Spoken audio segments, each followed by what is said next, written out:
Na kanisa la Kiangilikana limevunja kimya chake kuhusu mzozo unaoendelea kati ya Israel na Hamas, likionya mataifa dhidi ya kuchochea mapigano hayo ambayo yamesababisha maafa na uharibifu wa mali. Askofu mkuu wa kanisa hilo nchini Kenya, Jackson Ole Sapit, amekemea vikali mauaji ya raia wasio na hatia, akitaka pande zote mbili kusitisha uhasama.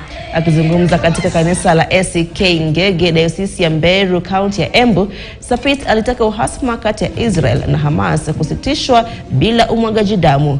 Kuhusu mitihani ya kitaifa, Sapit alitaka serikali kuhakikisha usalama wa kutosha kwa watahiniwa walio shule zilizo maeneo yenye changamoto za usalama.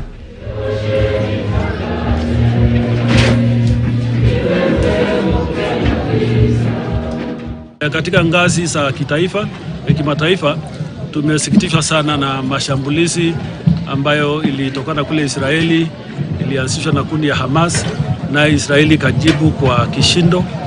Ombi letu kama kanisa ni kwamba wanadamu wote wameumbwa kwa mfano wa Mungu.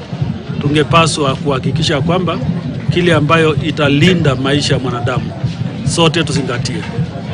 Kusiwe na mambo ya kigaidi, na pia kusiwe na mambo ya wale wenye nguvu kutumia nguvu hizo kuangamiza maisha ambayo haina hatia.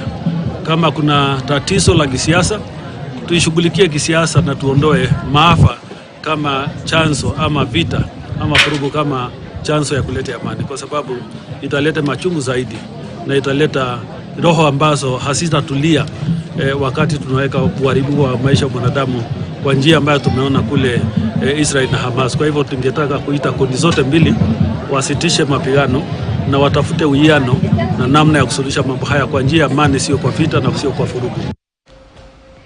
Na kwingineko chini